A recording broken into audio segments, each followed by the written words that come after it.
Bora lá, nação, para mais um vídeo aqui no nosso canal. Muito bom dia para todos vocês. Na manhã desta segunda-feira, já estamos aqui trazendo as últimas notícias e informações do Flamengo para vocês. E nós vamos analisar a imprensa esportiva de todo o Brasil, falando sobre o Flamengo, a preparação do Mengão para a partida contra o Bragantino, que inclusive é nesta semana. O Flamengo enfrenta o Bragantino, que para muitos é como uma final de campeonato. O Flamengo precisa da vitória para continuar vivo na briga pelo título e também buscar a vaga pelo G4, a vaga direta para a Libertadores da América. E a imprensa esportiva fez uma análise falando sobre quem pode ser o campeão brasileiro. Na sua opinião, você como torcedor, quem pode ser o campeão brasileiro? O Flamengo ainda tem chance ou é somente G4? Já vai rapidinho nos comentários e escreva a sua opinião. E também a imprensa esportiva falou sobre o jogador De La Cruz. De La Cruz, que pode ser o novo reforço do Flamengo já no final desse ano. Isso porque o Flamengo está se antecipando, buscando fechar com um jogador que, inclusive, River Plate já aceitou negociar com o Flamengo. Vamos analisar essas notícias. Já faz o seguinte, já chega explodindo o dedo no like, nos ajude a bater uma meta de 2.000 likes para esse vídeo, mas para isso acontecer eu preciso muito da força da torcida do Flamengo em peso aqui no nosso canal. E se você ainda não está inscrito no canal Meu Mengão React, eu convido você a fazer parte, porque aqui é notícia e informação do Flamengo, tá bom? Vou deixar os créditos ao canal da Band, ao canal do Vene Casagrande, ESPN Brasil, link na descrição como créditos. Vamos para as notícias do Flamengo. Coloca a matéria, Cascão, que está substituindo de uma maneira muito ruim o Miquelete. O Miquelete é muito melhor que você. Pausa no Brasileirão em nome das eliminatórias e também para reflexão, sobretudo para 6 equipes que no momento ainda disputam o título. Situação que até outro dia parecia improvável diante da gordura acumulada do Botafogo, que agora já era. Pro fim do campeonato, restam 4 rodadas e 4 jogos adiados que serão disputados nos próximos dias. 2 na próxima quarta que não alteram em nada essa história e na quinta os outros 2 e esses sim fundamentais. Flamengo e Bragantino no Maracanã e Fortaleza e Botafogo no Castelão. E no retorno dessa data FIFA, desfeitas as discrepâncias na tabela, a luta pelo caneco ficará mais clara. De momento, o campeonato tem um novo líder, o Palmeiras, 62 pontos, deixou para trás o Botafogo em segundo com 60. O terceiro colocado Grêmio, com 59, leva vantagem sobre o Bragantino no número de vitórias. E o quinto Atlético Mineiro tem os mesmos 57 pontos, porém jogo a mais do que o sexto Flamengo. A matemática fria hoje diz que o Verdão passou a ser o time com mais chances de ser campeão, 44%. O Botafogo ainda aparece em segundo com 27, seguido pelo Braga com 15, Grêmio 8, Flamengo 5 e Galo 1%. Como muito apaixonado por aí, a essa altura do campeonato gosta de criticar os matemáticos, vale dizer. São só números, representam apenas uma tendência e devem ser interpretados, não levados a sério como uma certeza absoluta. Por exemplo, Botafogo, Bragantino e Flamengo hoje têm 5 jogos por fazer e os outros 3 da briga, Palmeiras, Grêmio e Atlético Mineiro, só 4. Isso, claro, pode ser ótimo para quem vem de trás, porém, o Verdão de Abel Ferreira já bateu 62 pontos, não será campeão com esse montante. Mas, somando mais um empatezinho, ou seja, com 63, já começa a ter possibilidades de título, mínimas a princípio. Só que chegando aos 68, a chance já passa a ser de 40%, superando os 93 a partir dos 71 pontos. Nesse caso, faltam 9, 3 vitórias. E o Botafogo, apesar da partida a menos, precisa de 4. E convenhamos, vencer não tem sido tarefa fácil para o clube da Estrela Solitária, que com um empate diante do Bragantino chegou a uma sequência de 6 partidas sem vitórias e para tentar evitar a tragédia anunciada, se viu obrigado a trazer Thiago Nunes para o lugar do interino Lúcio Flávio para os últimos compromissos contra Fortaleza fora, Santos, Coritiba, Cruzeiro e Inter intercalando os mandos. O Thiago é um profissional do futebol, a gente sabe da qualidade dele e acredito assim que o que eu vou poder passar para ele é que ele vai encontrar um grupo de bons valores, de homens que estão aí lutando para fazer do Botafogo um Botafogo campeão. E em oposição à crise botafoguense, o principal concorrente Palmeiras deixou a traumática visita ao Flamengo para trás e com um recente 3-0 para cima do Inter em Barueri, fechou o recorte das últimas 7 apresentações com 6 vitórias. O discurso do técnico já até mudou um pouco. Para vocês verem, eu estou tão preocupado com essas contas que nem fiz essas contas. Pois Pois é, Abel fala em contas, só que nem precisa. Um tropeço botafoguense, quiçá no jogo atrasado contra o Fortaleza no Castelão, e a situação será invertida. O Palmeiras passará a depender unicamente de suas forças nas partidas frente a Fortaleza fora, América e Fluminense em seus domínios e o Cruzeiro em Minas.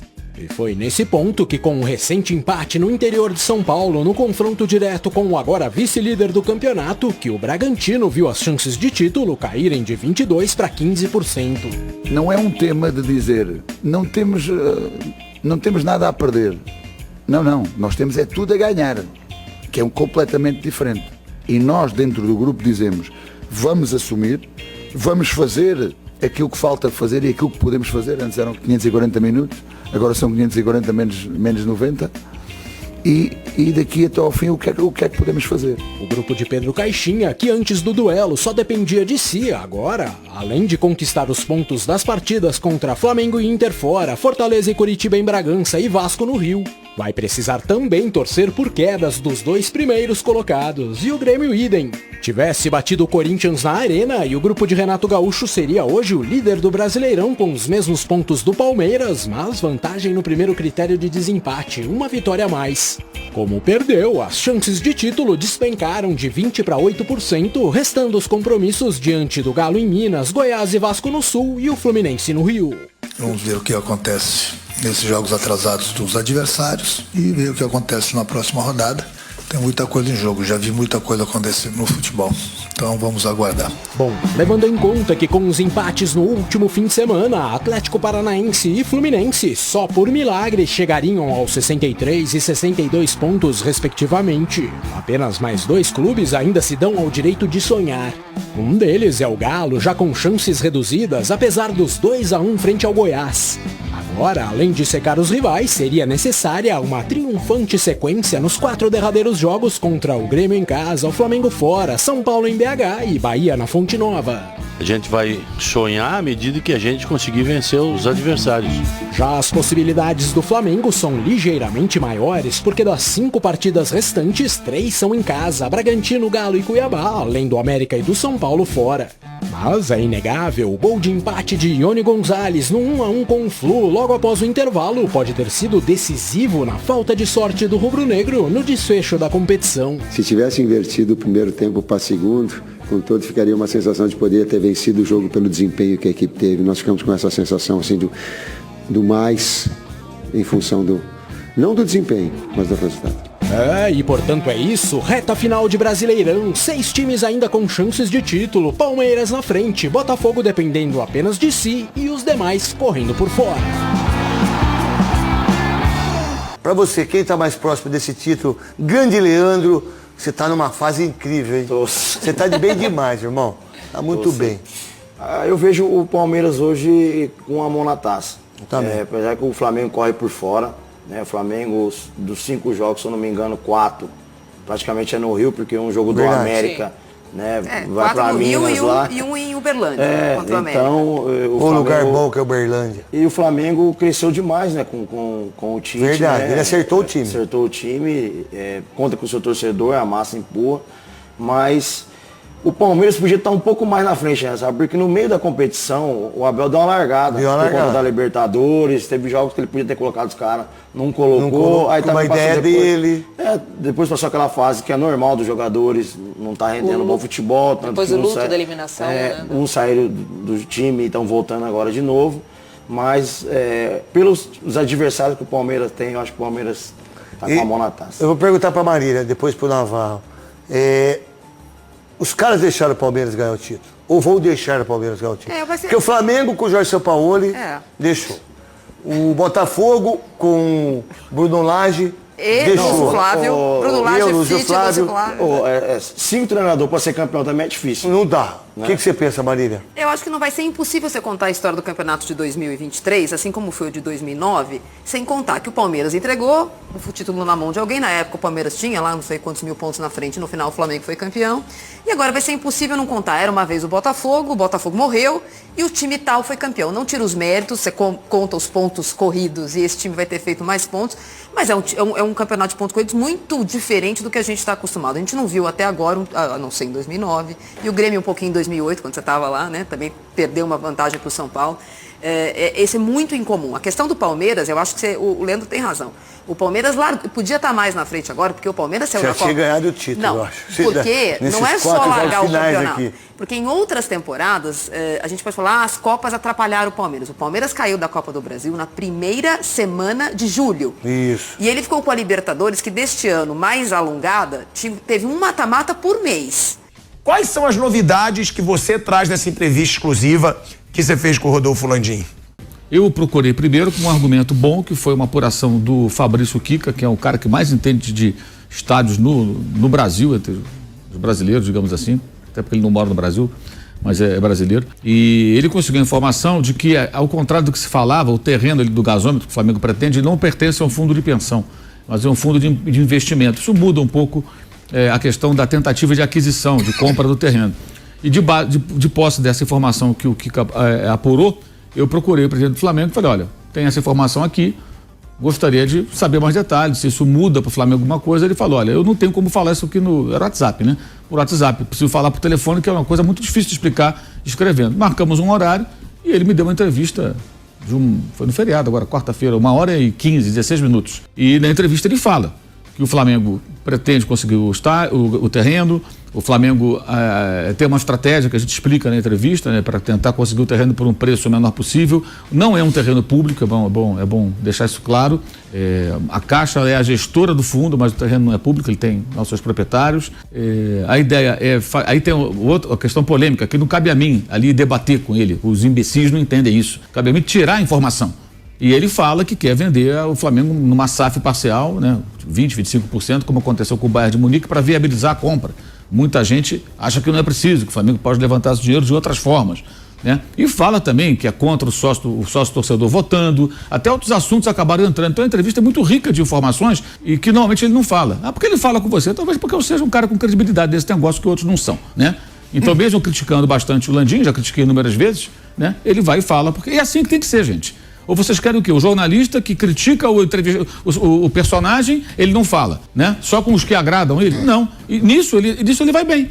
Porque ele sabe que eu critico muitas vezes, que eu não concordo com certas posições. Por exemplo, eu sou contra a ideia da SAF. Inicialmente, eu não vejo sentido do Flamengo vender 30% para ninguém. 20%, o que for, percentual o que for. A não ser que alguém me convença do contrário. Inicialmente, eu acho contra. Mas eu não tenho que debater isso com ele, eu tenho que perguntar para que ele fale, e as pessoas vão tirar a conclusão. Assim se faz uma entrevista. Então, assim, a grande novidade que eu acho que ele revela é: o Flamengo quer aquele terreno, o Flamengo não quer o Maracanã. É o do gasômetro. O Flamengo quer o Maracanã porque tem que ter um lugar para jogar.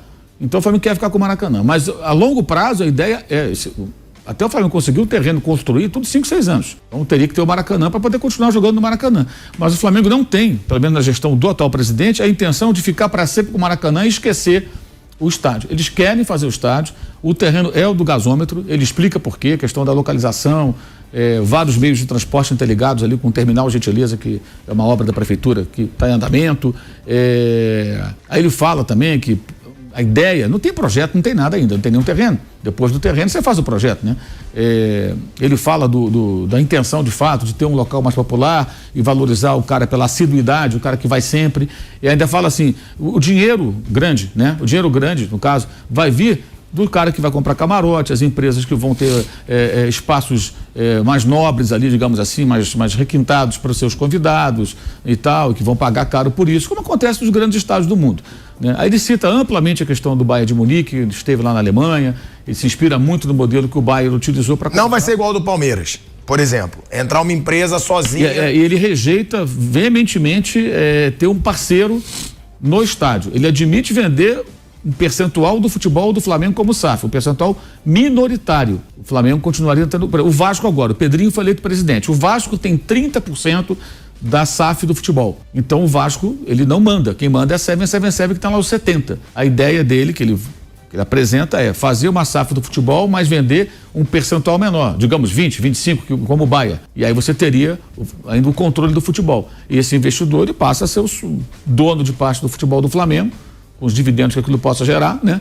E ele aí viabilizaria o estádio, ou boa parte, com o dinheiro que entraria. Mas ele pode mudar de ideia, aí vai ter isso tem que ter um debate, né, gente? Internamente e tudo mais, talvez ele seja voto vencido. Ah, não, vamos pegar um financiamento. Ele fala, o Flamengo pode pegar dinheiro hoje no banco a juros muito baixos. Até ele fala assim, o banco empresta dinheiro para quem não precisa, né? E é verdade. O banco dá juros baixos para quem tem dinheiro para pagar. Quem sabe que vai pagar. O cara que está duro, o banco bota o juros mais alto porque sabe que a dificuldade, o risco é maior. Isso no mundo inteiro é assim. Então ele fala, o Flamengo pode pegar um financiamento, ele tem condições de fazer, de fato. Aí tem coisas que ele fala que são realmente interessantes, são importantes. Quando eles chegaram no clube, ele estava lá, no primeiro mandato do Bandeira, de Melo, em 2013, o Flamengo devia 750 milhões, tinha uma receita de 212 e essa receita anual não cobria os custos do clube, do futebol do clube. Então o Flamengo era deficitário e tinha uma dívida colossal. Hoje o Flamengo fatura 1,3 bi aproximadamente, tem uma dívida controlada de 200 e poucos milhões. Ah, por que não quita? Porque ela está toda controlada, boa parte está no refis. São dívidas com o Estado, que você vai pagando a perder de vista numa negociação que foi feita, que vários clubes participaram e o Bandeira de Melo foi muito importante, inclusive, no refis. Sempre faço questão de lembrar isso por justiça. Então, o Flamengo tem dívida controlada, uma receita alta, deve bater recorde esse ano mesmo, que não ganhe título nenhum, né? Então o Flamengo tem condições hoje de fazer um endividamento controlado para construir um estádio e buscar parceiros. Mas ele não quer ter um sócio e quer que seja um estádio de futebol. Ele fala que vai ser grama natural, não tem grama sintética, show que faça em outro lugar e lá não vai ter show. Show, agora, aquela coisa. Para isso também, vem uma série de coisas que tem que ser discutidas, né? Lá na frente. Como é que você vai viabilizar economicamente esse estádio se ele não recebe outros espetáculos? Ele vai ter o quê? Um centro de convenções? Vai ter demanda para isso? Loja, museu? Vai ter movimentação de grana em função disso? Que estádio dá muita despesa. Aí é uma questão que ele vai ter que apresentar esse modelo de negócio lá internamente, para os conselheiros e tudo mais. Assim, mas é tudo muito embrionário. O importante é que existe um plano concreto. E ele quer até conversar com o presidente da Caixa na semana que vem. Está tentando marcar uma conversa, uma reunião para conversar com o presidente da Caixa, que assumiu há pouco tempo. O novo presidente da Caixa, já mudou algumas vezes nos últimos meses. Porque a Caixa é a gestora do fundo de investimentos que é dono do terreno. E aí, o que ele defende? A ideia que ele defende é comprar o terreno a um preço menor e os donos dos terrenos vizinhos vão lucrar, na visão dele, porque ele acha que o estádio vai trazer atividade econômica para um local onde não acontece nada. O lugar está parado, só dá prejuízo. E o fundo, esse fundo aplicou ali cerca de 5 bilhões ali naquelas obras ali da prefeitura, e ele está deficitário, está dando prejuízo. Então é um cenário muito favorável para o Flamengo comprar o terreno. O cenário é favorável. Agora, se todas essas ideias que ele apresenta vão vingar, vai depender da capacidade de convencer os envolvidos nessa questão e levar o projeto adiante. Mas hoje, acho que isso é o mais importante para o torcedor do Flamengo. O Flamengo quer fazer um estádio, o Flamengo não quer ficar lá na frente do longo prazo com o Maracanã. O Maracanã, na verdade, é um grande paliativo por um período longo até que essa obra possa ser concluída. E tem um plano, tem uma estratégia. O Flamengo tem um projeto para levar isso adiante. Não está mais no terreno só da especulação ou daquela coisa de, eles soltam alguma coisa sobre o estádio quando o time está mal. De fato, já aconteceu várias vezes. Ninguém é bobo aqui para achar que não teve. Mas dessa vez ele apresentou muitas informações. E o fato de dar entrevista para o jornalista que eventualmente o critica é correto. É correto. Como o Eurico Miranda, uma vez, foi lá na ESPN dar entrevista para mim, para Cícero do Melo, para João Carlos Albuquerque. E a gente criticava o Eurico Miranda. E ele foi lá também. Você gostava do Eurico Miranda como dirigente? Não, eu acho que ele não foi um bom dirigente pro Vasco. Mas ele não ia dar entrevista só na rádio tal, onde o pessoal gostava dele, defendia ele até. Tinha lá gente lá que defendia incondicionalmente. Não, ele foi lá. Entrou lá no estúdio, tudo, a gente fez as perguntas, respondeu, concorda, não concorda. Isso foi uns 2, 3 anos antes da morte dele, inclusive. Então é isso. O dirigente, o político, o personagem, quando ele fala com o jornalista, não significa que o jornalista o defenda, por isso isso não é uma troca de favor, gente. Entrevista não é favor ao jornalista. Entrevista é satisfação à sociedade, no caso, ao torcedor daquele clube em questão. O Flamengo folgou nesse domingo, tá? Treinou ontem, inclusive o treino de ontem começou bem mais cedo e terminou mais cedo por conta do forte calor que estava aqui no Rio de Janeiro. Hoje folga e segunda, terça e quarta os treinos serão à tarde, tá? O Tite já marcou e na quinta o Flamengo pega o Red Bull Bragantino no Maracanã. Varela com a seleção uruguaia, Arrascaeta também com a seleção uruguaia e Pulgar, eles vão pegar um jatinho, segundo matéria do GE aqui, os três pediram um jatinho fretado particular para que pudessem estar à disposição do Tite no duelo de quinta-feira com o Red Bull Bragantino. Segundo o GE, o pedido foi bem visto por parte da alta cúpula do futebol rubro-negro, que já solicitou os jatos para os atletas. O pedido dos jogadores soou internamente como uma vontade extra dos atletas em garantir vitórias nos últimos jogos da temporada. Assim que o pedido foi feito, Marcos Braz, Bruno Spindel, Juan e Fabinho e Soldado levaram o pedido ao presidente Rodolfo Landim, que rapidamente aprovou. Na boa, precisava de tanta gente para levar um pedido assim?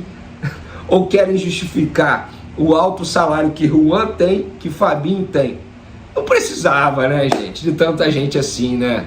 Precisava do dirigente ali, o Marcos Braz, o Bruno Schmidt, chegar, ligar pro Landim. Ô, Landim, os caras estão pedindo jato, você aprova? Pô, calma aí, cara. Pô. Mas, enfim, vamos lá. Tudo bem, Fabinho e Juan estão trabalhando. Pois é. Sobre Varela, galera, assim, Varela poderia, se tivesse só o Varela na seleção uruguaia, ele poderia pedir um jato que o Flamengo acho que não pagaria. O Varela não é um jogador importante hoje. Varela hoje é a terceira opção na lateral direita. Inclusive me chama a atenção ele ter sido convocado para a seleção uruguaia e não entra em campo desde o dia 16 de agosto. A gente está aí em novembro, ou seja, agosto, setembro, outubro, 3 meses sem entrar em campo. Então, vamos ver se Varela vai disputar a partida na terça-feira. Se eu não me engano é contra a Bolívia, isso mesmo, lá em Montevidéu. Vamos ver. O Arrascaeta também é um jogador importante sim para a seleção uruguaia. Lembrando que uma curiosidade à parte Flamengo sem Arrascaeta nunca venceu o Red Bull Bragantino. Agora tem uma boa notícia lá no Flamengo sim. O Flamengo esvaziou o departamento médico e Tite tem o elenco livre de lesões pela primeira vez desde que assumiu a equipe. Então, parabéns à equipe médica aí do Flamengo, ao departamento médico do Flamengo, que hoje é comandado pelo técnico Márcio Tanuri, pelo médico Márcio Tanuri, desculpa. Então o Flamengo aí, sem ninguém ali no departamento médico. O Gabigol, que a gente trouxe a informação no último vídeo, que tem treinado à parte, ele não está com uma lesão, ele está fazendo um treinamento específico para tratar as dores que ele está sentindo, as dores musculares. O próprio Márcio Tanuri deu entrevista coletiva explicando a situação do Gabigol. Agora, galera, tem uma outra situação que vai me preocupar nessa semana. Por quê? O gramado do Maracanã, que vem recebendo muitas críticas nos últimos tempos, vai receber uma série de jogos nessa semana. Vamos lá, na terça, Brasil e Argentina, eliminatórias da Copa do Mundo. Na quarta, Fluminense e São Paulo, Campeonato Brasileiro. Na quinta, Flamengo e Red Bull Bragantino.